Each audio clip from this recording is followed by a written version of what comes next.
Well, 225 years ago, the American War of Independence out at Lexington, Massachusetts, as British troops tried to put down a revolt by its American colonists. The night before the first shots were exchanged, Boston silversmith Paul Revere rode through the night to warn towns and villages the British are coming. Well, that epic journey is still commemorated in the day, and tonight under the Daytona floodlights, as America begins its Independence Day weekend celebrations, the historic Paul Revere 250 has been revived in the sixth round of the Grand NASCAR Series to Daytona International Speedway, home of the Rolex 24 Hours. The race is also part of the FIA-authorized Sports Racing World Cup.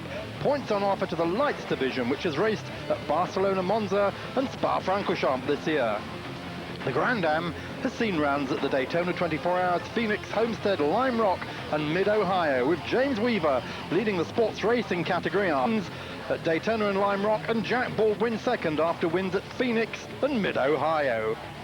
Will run the same weekend as the NASCAR Pepsi 400, the NASCAR Pepsi 400. The Paul Revere 250 is Thursday night, but qualifying is disrupted by rain and the pool shootout is abandoned. The 42-car grid is formed up from Wednesday's practice times. O'Reilly and Scott Judd team owner George Robinson's awarded pole ahead of the Dyson RNS Ford driver James Weaver, denying the Briton his third consecutive pole. Row 2, Mimo Chiatarella and the Dyson second car, Tyson Bentley in the Doran, Ferrari Judd on row 3, Volkan Schroeder in the TVR, Chevrolet row 4, row 5, Simo Bingham, row 6, Field and Gavin, and so on down through the field. We saw there Larry Alberto, Ryan Hampton on the SR2 pole, and right down further on the GTO pole going to Ron Johnson and Terry Borschuler in their Celine Ford Mustang, and the GTU pole to Dennis Law and Mike Fitzgerald in their G&W Motorsport Porsche GT3R. And we go on board with 60-year-old Brian Redman in the Redman Bright Pilbeam Nissan, with SWRC Lights Monza winners Peter Owen and Reynard managing director Mark Smithson. Redman's having his first international race since the 1998 Daytona 24. He was the outright Daytona winner back in 1976 for Ferrari and a 5-time Spa 1,000-kilometer victor. Also carrying our cameras are GTO runners Eric Messley in his number 46 Team West Viper. Kevin Buckler in the Racers Group GTU Porsche GT3R.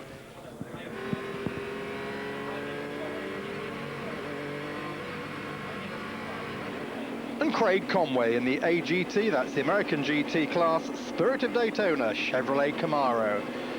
Well, the circuit is the 5.7-kilometer combined oval and infield circuit used for the Rolex 24. That's tonight's venue, and we run under the full oval floodlighting, unlike the Rolex, which uses only 20% of the lights. So a massive field here, 42 cars for the Grand Am. And there's the map of the circuit, just to remind you, pit lane on the NASCAR oval. They go down into turn 1, then onto the infield, and then they use the rest of the oval with the chicane at the back of the circuit. Well, the race is starting on a dry night after wet qualifying. It is hot and humid, and it's 11 o'clock at night, 2,300 hours. Ahead of them, 70 laps of the Daytona circuit, which is far short of the 723 laps which carried the Chrysler Viper of Bretta, Wendlinger and Dupuis to outright victory at this year's Rolex 2000. Well, the race is on, the green flag, and they power down into turn 1. Oh, big move there from the Didier Taste, Doran, Ferrari Judd. Oh, we've got a spinner already. That's John Field spinning the Intersport Lola out of turn 1. Not what you want to do at the beginning of a 2.5-hour race. Just pushed offline there. Luckily, it's all on the hard stuff. Takes him a while to get the car into gear and back into the fray. He'll, of course, be last in the field through the famous horseshoe. And those packed stands full of people who came here for qualifying tonight for the Pepsi 400, staying on to watch American sports car racing at its best. Weaver and Baldwin having a big fight here. And Baldwin 630 brake horsepower of Judd V10. James Weaver right behind him, winner of this year's sports racing class at the Daytona 24 Hours. coming up behind him as they come up to the back chicane for the first time. Can he take it? Yes, he goes through on the inside. James Weaver in the number 16 Dyson Ford. Same sort of power, 630 brake horsepower of Ford NASCAR power. Goes into the lead. And Baldwin can only follow with his Judd power. Well, again, John Field spinning out, a replay of that. He gets pushed pretty heavily from the side. Picks it all up on board again with Redman starting 11th overall, third in lights. Being passed at the moment. Redman making his comeback drive, of course a Formula One driver as well as one of the great sports car drivers. Now note as they go onto the infield, it's not lit like the oval. They're relying entirely on the oval lights, enough lights there to power a small town. Their own generators here at Daytona. 146 light standards around the track, but the infield only the odd light, in fact darker than it is for the Daytona 24 hours. Well, there's the current order then. Weaver, Baldwin, Mimo Sciattarella, Didier Days, Mark Simo filling those top 5 places at the moment. John Paul Jr. just outside the top 6. Oh, we've got a spinner again. Mark Montgomery in the Broadfoot Porsche, that's in the horseshoe, right in front of the whole field, picks it up and gets back going again. Well, of course, one of the outstanding features of this circuit is that banking, 35-degree banking, that we're so used to seeing in our coverage over the last 10 years of the Rolex 24. This is something different. This is entirely night racing. 2.5-hour race, of course, starting 11 o'clock on a Thursday night and going into Friday. It's going to become perhaps the first ever 2.5 race in history to take 2 days to cover. Well, there's the leaders going up onto the banking. It's Weaver from Baldwin, and the 1997 Daytona 24 Hours outright winner Weaver going for the double at the Florida Speedway, driving with 3 times Rolex 24 winner Andy Wallace, both the Englishmen there sharing the Dyson, Riley and Scott Ford. And Paul Revere's warning is loud and clear. Once again, the British are coming. Baldwin threading his way through the back markers.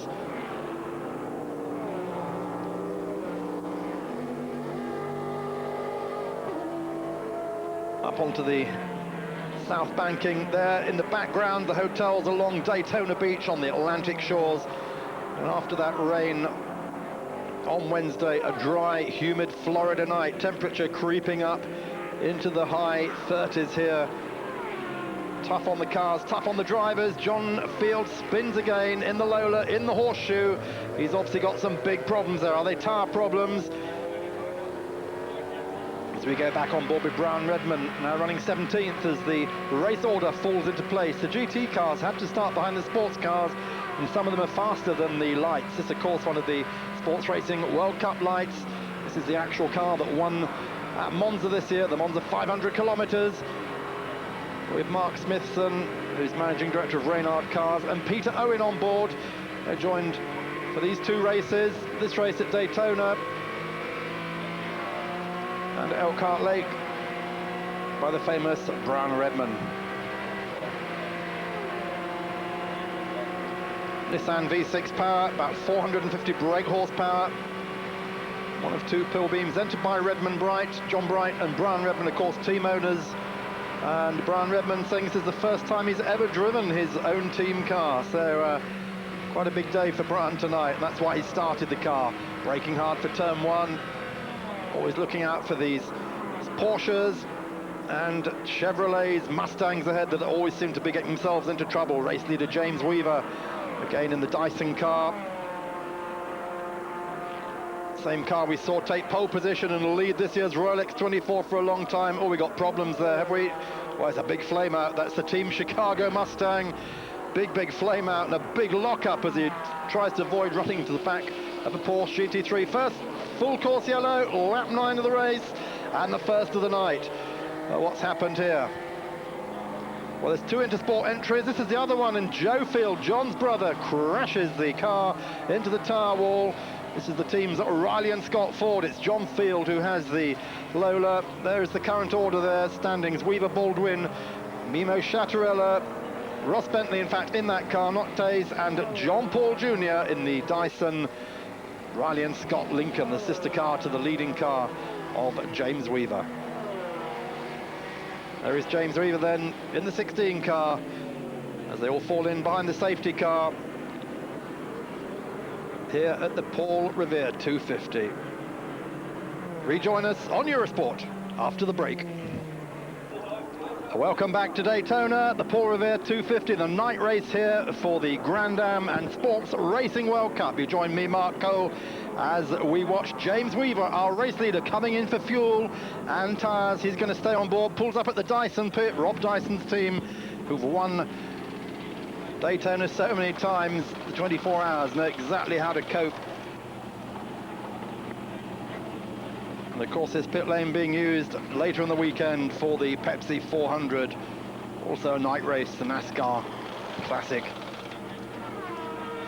Big crowds here for the NASCAR race, enjoying the best in American sports car racing. James stays on board, gets back out into the race, and of course loses the lead, although he takes his place at the pace car train. Well, the Saleen Mustang of Ron Johnson, Terry Bourchela, refueling. This has won 3 races already this year in the GTU category.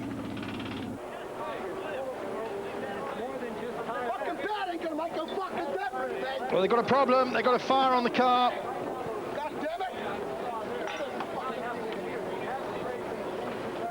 Electrical fire inside the car just as the driver, Ron Johnson, was about to rejoin.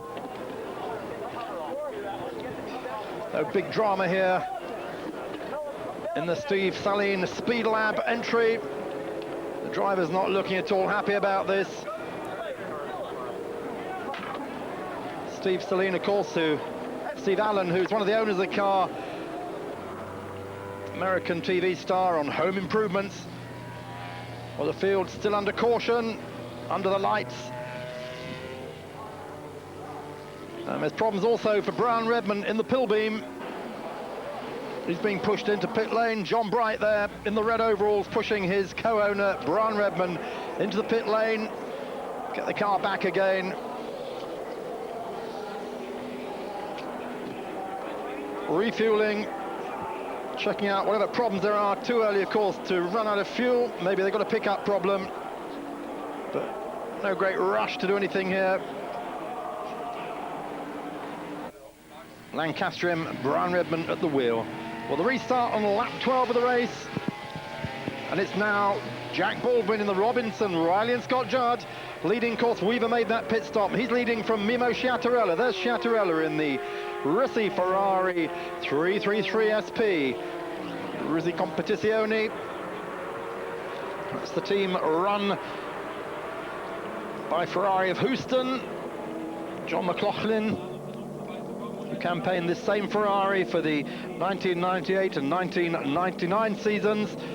Big fight then between these two, and indeed, as we see, Sciattarella takes that place, goes out ahead.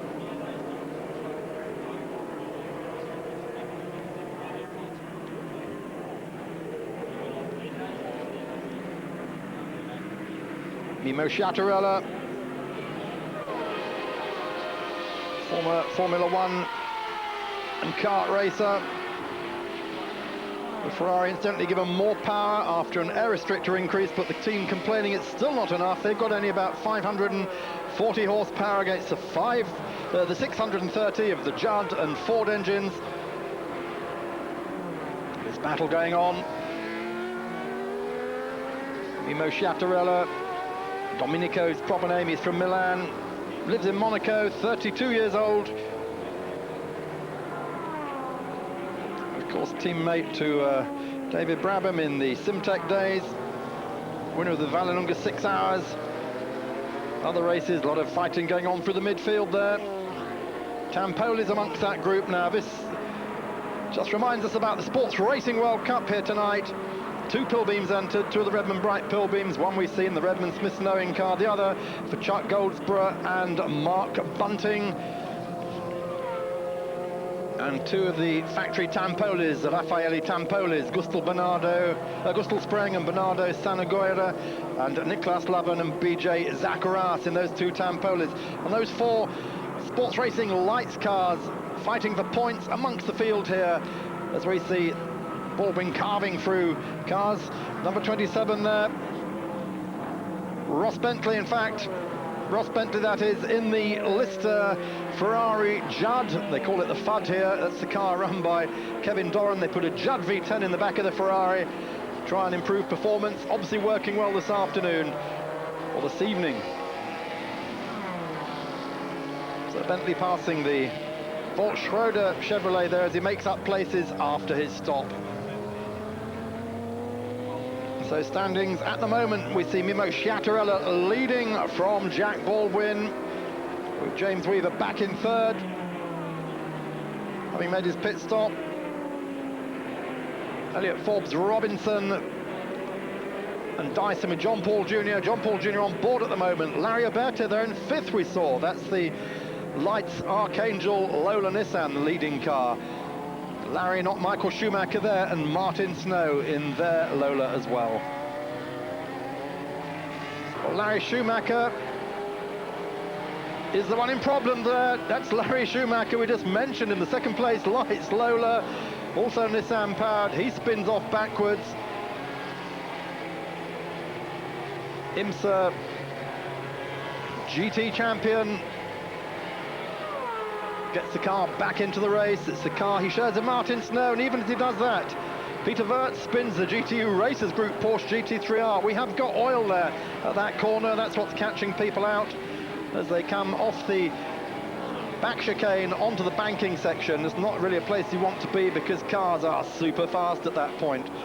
Well, this is one of a dozen GT3Rs in the race. Of course, they really showed themselves at Daytona this year, having been run by the factory last year at Le Mans, had a victory there. Customer cars became available this January in time for the Daytona 24 Hours, and have been cleaning up everything since in the smallest class. Well, there's James Weaver again. There's the Robinson Baldwin car. And we've got a graphic there showing the lateral G-forces.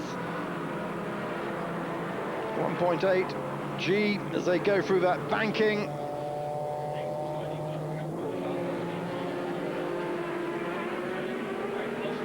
So we jump ahead a little bit now, and James Weaver has passed both Baldwin and Sciattarella. James Weaver on a charge. 17th lap of the race. And Weaver has come through the field after his fuel stop.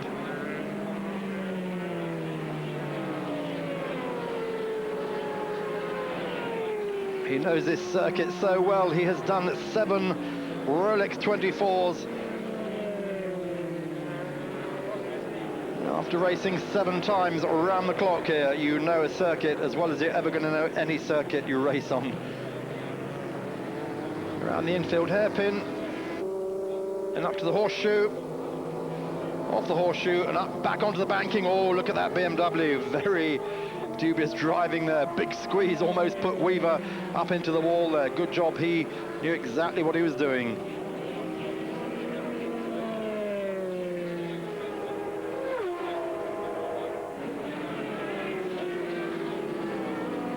Behind them, Baldwin and Sciattarella still fighting out second place.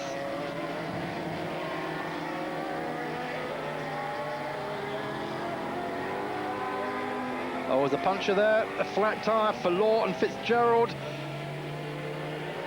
Dennis Law in the G&W Porsche. He's a Homestead and Mid-Ohio GTU winner. They'd like to win this race, try and keep their points going. They're leading GTU at the moment.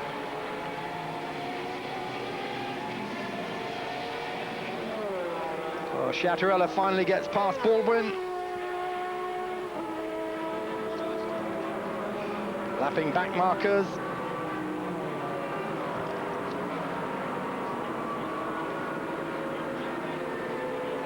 This is still our second place fight.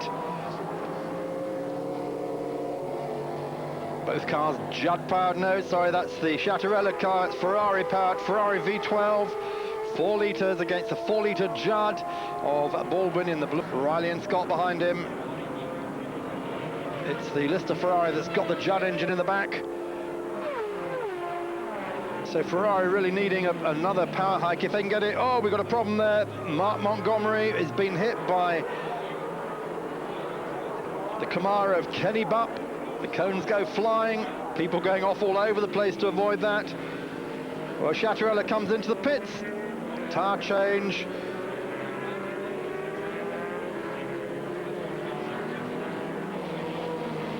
Damage at the front there, so that's just how close the racing is tonight. Well, Mimo Ciatarella staying on board the car. No driver change at the moment. Ralph Kellners will take it over. Just putting some tank tape on the front there, make sure there's no problem later in his shift. Well, they've got a problem getting out. Blocked in a little bit, won't hold him up too much. So Mimo goes back out into the race as the Archangel Lola Nissan of Larry Alberto stops. Hand over to Ryan Hampton. They're leading lights at the moment. Can they make it win number 4 in the Grand Am? Indeed, it'll be win number 5 if you include the American Le Mans Series race they won. Lola really on a roller now. Coming back in great style. They're starting to win in kart again. They're cleaning up in the lights here in America as we go on board with Eric Messley, West Viper. There's the overall standings with 47 laps to go still. 47 laps of 70. Weaver, Baldwin, Paul, Bentley and John Field. Welcome back to Daytona, our coverage of the Paul Revere 250 Grand Am Championship. Well, we've got a problem at the moment. In the pits there, all sorts of problems for cars. Here comes the 4th place Dyson car, the number 20 car, low fuel pressure. John Paul Jr., Elliott Forbes Robinson and team owner Rob Dyson will be forced to retire the Riley and Scott. Oh, in the horseshoe, John Davis spins the last lap restorations. Chevrolet Monte Carlo is going to need some restoring if anyone wallops him. But our battle for 2nd place up ahead at the moment sees Mimo Ciatarella in the Ferrari, and now George Robinson, who's taken over his own Riley and Scott, judged from Jack Baldwin. Ciatarella and Robinson fighting out 2nd place.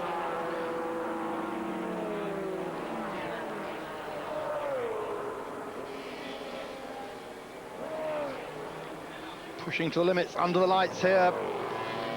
It's now midnight and the race is not even halfway through yet. We've gone from Thursday into Friday.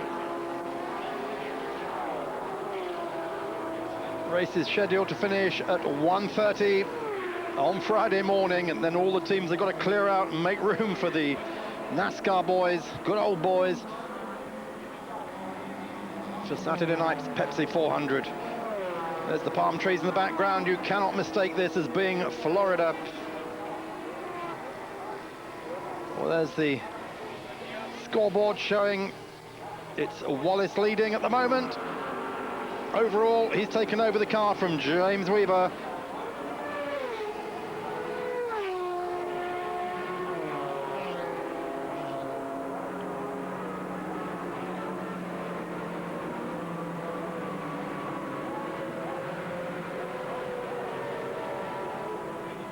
.30 laps now completed here at Daytona.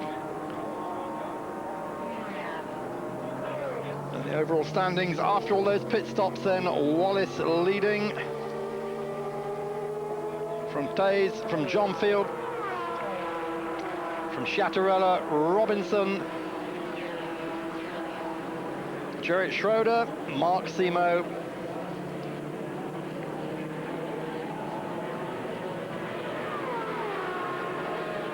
out on the track, that 4th place as it is at the moment battle between Ciatarella and Robinson, continuing a vicious fight this all the way around the circuit.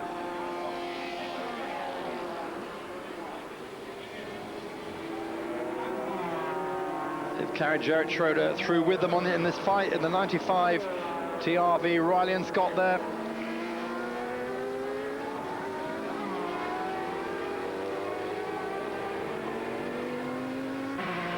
On board with Mark Smithson now, managing director of Reynard Cars, third in lights in the Pilbeam Lola Nissan. He's taken over from Brian Redman, but there's the American GT leader, Bupp. George Bupp, he spun his Monte Carlo, Chevy Monte Carlo, in turn one. Oh no, it's the chicane, it's the back chicane. Turn 5 on the race course, gets going again. Out onto the banking. As we go on board the Mestley Viper, looking back at the SR2 leader, Archangel Lola. There he is right below our wing.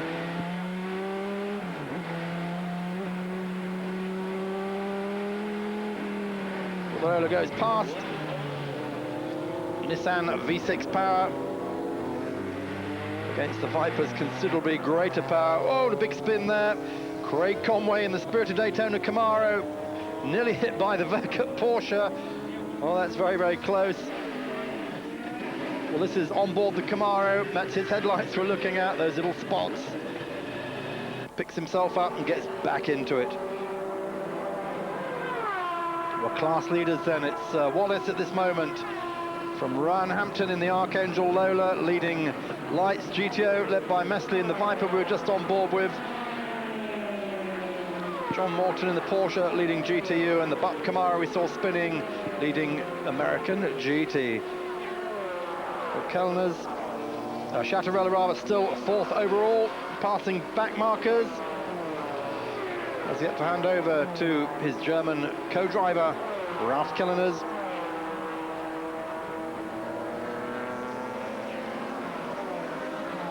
Back markers always a problem here at Daytona. It's a tight infield section, and with so many cars starting, it's 78 in the Rolex 24, it's 42 this weekend. Through goes Mimo in the Ferrari 333 SP,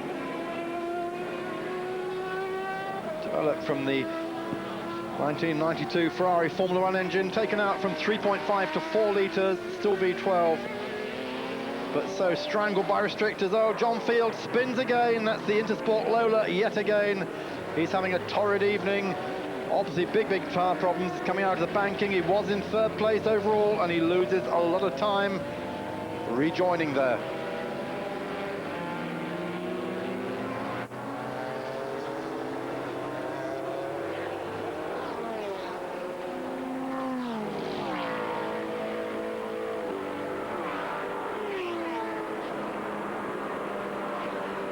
John Field gets back up to speed.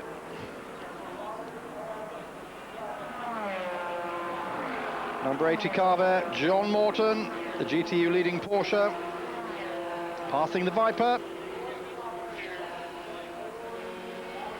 That's the GTO leading Viper there. We see it from on board as the Viper goes back ahead. Morton just snuck through under on the banking, but the Viper gets his power down and moves back in front again. Again, one of the Lolas all right under his tail.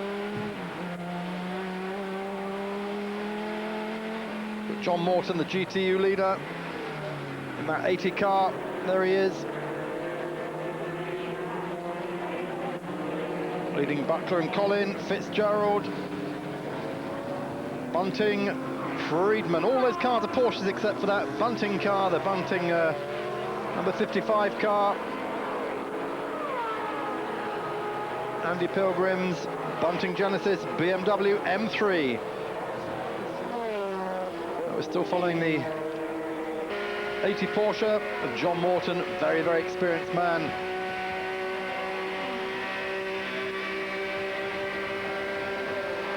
As we go on board with the 66 Buckler car, Kevin Buckler, Philip Collin. This is the Racers Group Porsche.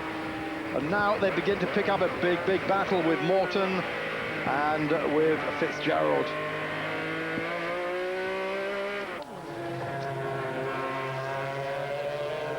Mike Fitzgerald at the wheel.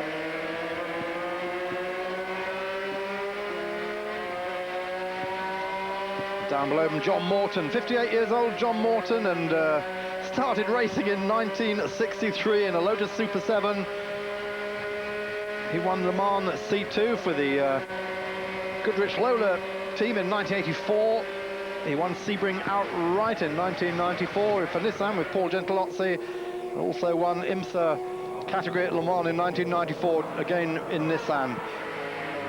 So Morton, one of the most experienced of all these drivers. What a great battle between these three. This is the battle for the GTU class lead. 3 cars identically powered, 440 brake horsepower from the water-cooled Porsche GT3R.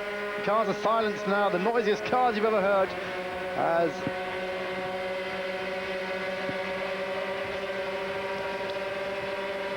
Mike Fitzgerald, showing his car with Dennis Law, goes through in the 81 car. There we are, right underneath Kevin Buckler. Can't quite do it though.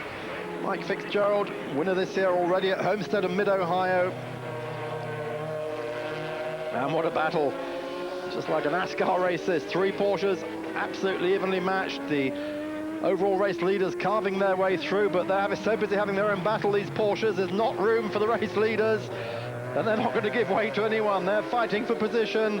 This is the GTU category honours, equivalent to the GT3 class.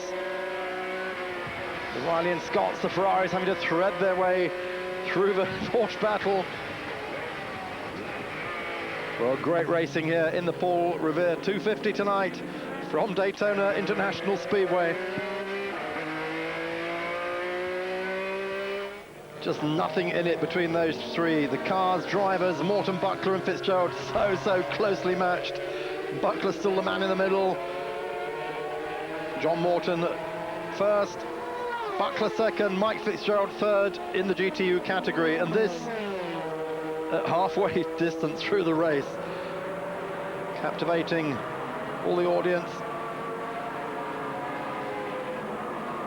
We're back to our overall leaders.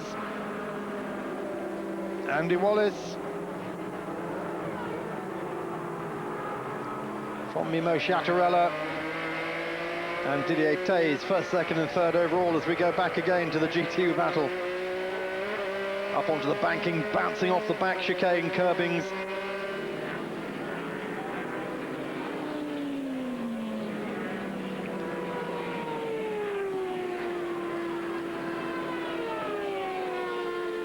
Oh, this battle's gone all through the early morning hours. There's 17 laps to go when they've completed this one. And we're now getting to the final phase of the Grand Am race here at Daytona. The second time, of course, the Grand Am's been here this year. The Rolex 24, now the Paul Revere 250. And the standings then.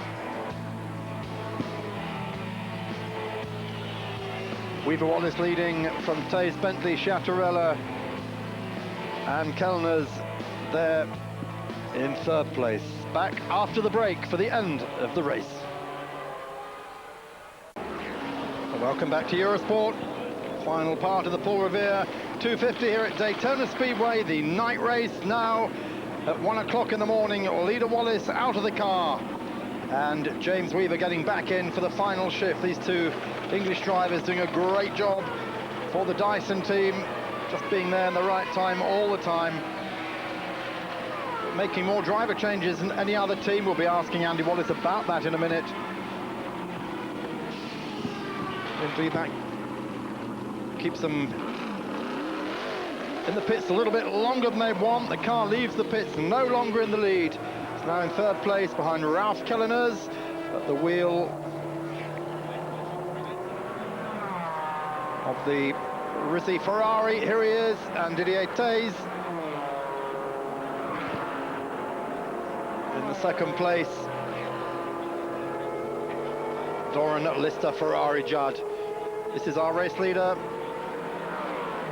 Ralph Kellners on board.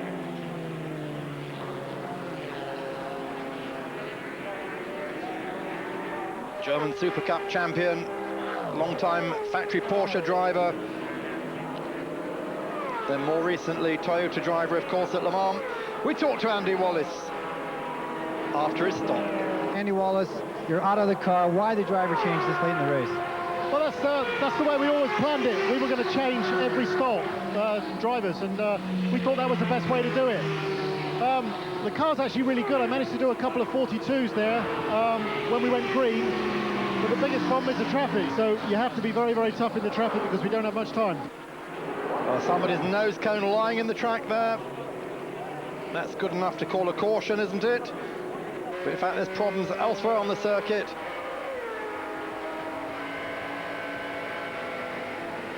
The 0-0 Mustang has stopped on the track, so the third full course yellow's flown. Oh, then we got a crash between Schumacher Snow Lola and the number 52 Sanaguro Tampoli Alfa Romeo, which have collided. And then 12 Kellner spins to avoid them. Didier Thays in the Lister Ferrari Judd passes him for the lead, so a lead change there. What exactly happened? Let's have a look in a moment at the replay. We got a lead change due to a problem there.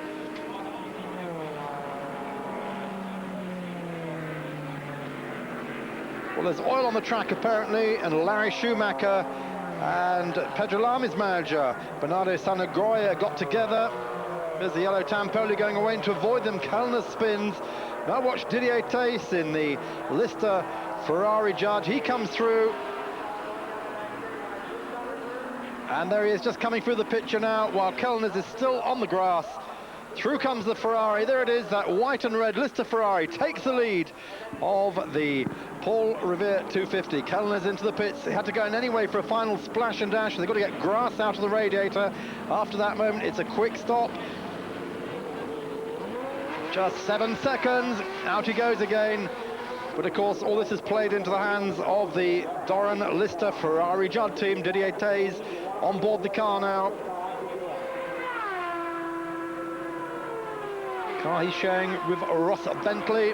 Freddie Lienert deciding not to drive it in this shorter race this evening, although he will be in next week's Elkhart Lake 500 miler. Well, James Weaver on board now in the Dyson car. Has gone through into second place, of course, because Kellner's was in the pits. So we have a battle on our hands. Here they are, first and second, ties from Weaver. Ferrari Judd against Riley and Scott Ford. And all the time Weaver closing on the experienced Didier Thays. These two have raced together many, many times. Thays Belgian, Weaver British. Remember, 70 laps this race. We are now on lap 61.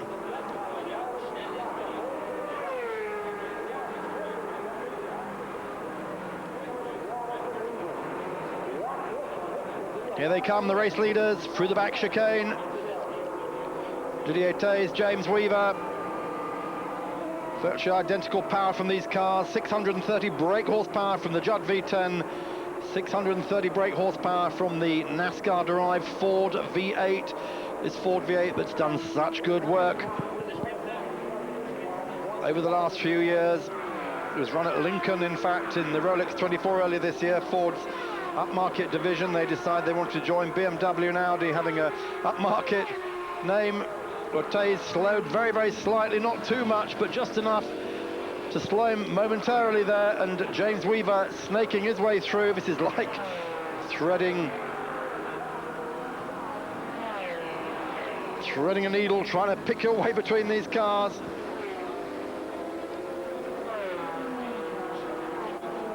Closer still on this lap.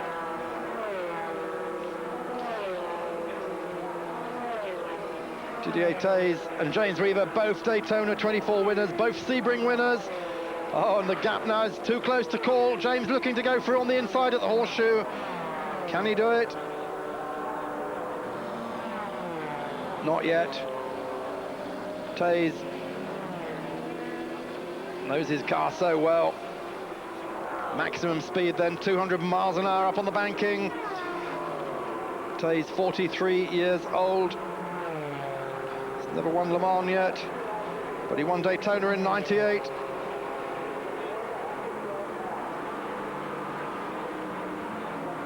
Famously driving the Momo car. One at Sebring and Watkins Glen that same year.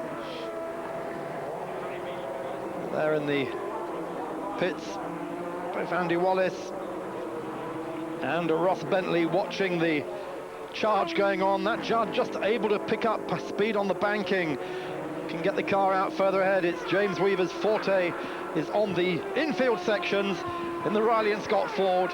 The Mark III Riley and Scott, built at Indianapolis.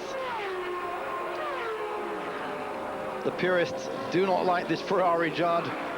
They say, you know, Ferrari's got to be a Ferrari, but it's certainly paid off Kevin Doran's decision to shoehorn this Judd engine into the car. Won them the Homestead 250 earlier this year, as James Weaver has another look in the Horseshoe, and through he goes. James Weaver takes the lead of the race at the Horseshoe.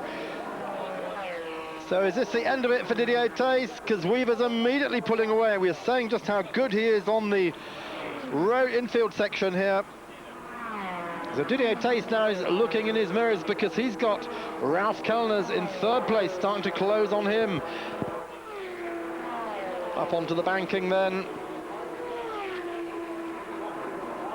This is the North Banking at Daytona. On the NASCAR track. There you go.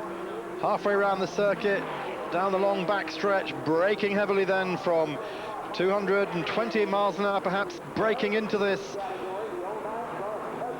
back chicane, goes just inside the lake, out again. Of course, the NASCAR cars go straight on there. They're built for flat out oval running, not these cars though. As James Weaver starts to put distance between himself and Thys, but see again how Thys can just haul himself back a little bit on the banking, but when they get back to the infield, then Weaver will go ahead again, particularly as he's now passing cars, and he's going to put some back markers between the two of them. Here they come then, first and second, and there is Kellner's indeed in the number 12 Risi Competizione Ferrari. Ralph Kellner's fastest man on the track at the moment, and closing on Didier Thys all the time. Oh, big lock up there. Shows just how hard he's trying. But we've only got a handful of laps to go now, just 6 laps. And look at Kellner's trying to find his way past these Camaros, Mazdas, Porsches. He knows he's got a chance of taking second. Oh, we got a yellow. We got a yellow there.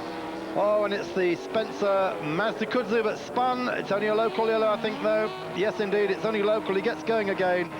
Can avoid a full course yellow with that. Oh, but he spins off again, trying to get himself back. This is one of the Jim Downing built Kudzu Mazdas.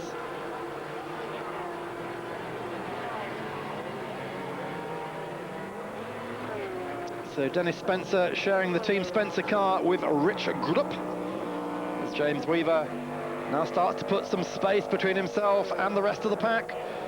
It really does look like the British are coming. Well, there is a problem. We've got a broken rear suspension on that Mazda Kudzu. He's heading for the pit lane, where they're going to try and get it fixed, but they're going to have to be quick because we're running out of laps now. Lucky to avoid a full course yellow in the closing stages of the Paul Revere 250. 70 laps. We're now on lap 65.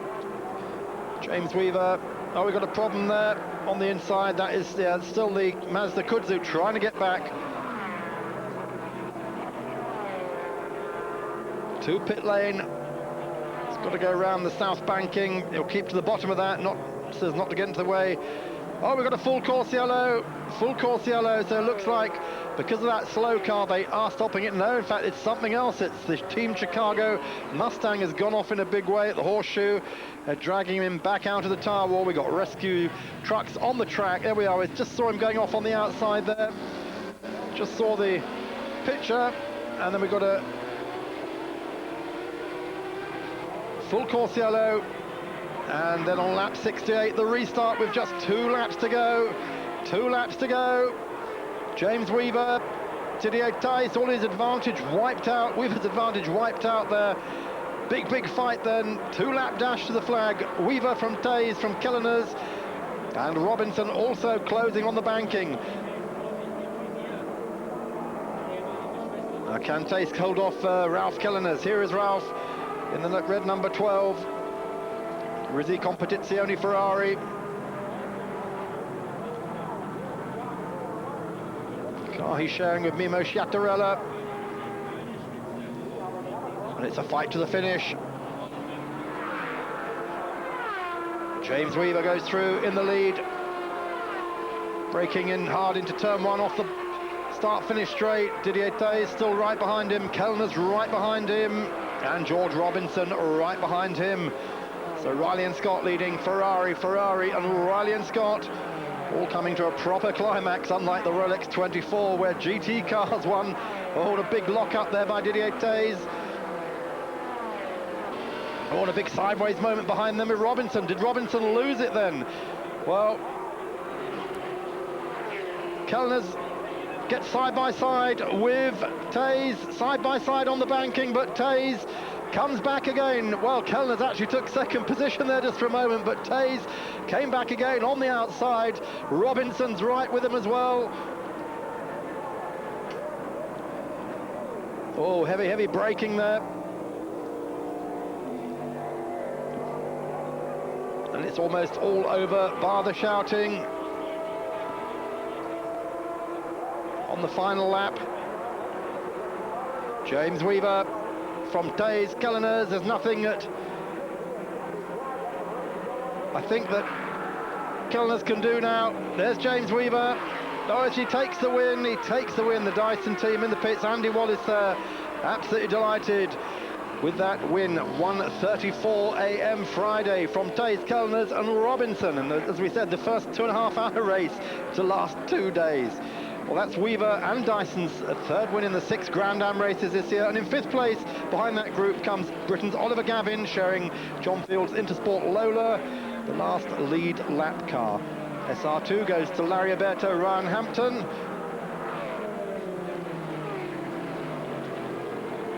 Fourth consecutive win for Archangel Lola. And GTO goes to Eric Messley and Marty Miller's Team West Viper. GTU goes to the Darren Law, Mike Fitzgerald, G&W Porsche team. Well, in SRWC lights, Niklas Laban and BJ Zacharias finished 19th overall to win the division by 1 lap from Brian Redman, Peter Owen and Mark Smithman. Sonogera and Spring are in 3rd place in the Tampoli. So that is the double for Pilbeam. Can Tampoli get their own back at Elkhart Lake, which is just a few days after this race? The Road America 500-mile race will be the longest race outside the Rolex 24. With Grand Am points after 6 races. Weaver leading 200 from Baldwin, 189. Thays, 181. Elliott Forbes Robinson, 177. Kellner's and Sciattarella, 173. In the SRWC lights points after 4 races. Owen Smithson lead on 60. Lavan and Zacharias on 40. Salvador Ronca and Filippiconi Francioni on 35. This has been Mark Cole. Eurosport will be at Elkhart Lake. Join us there.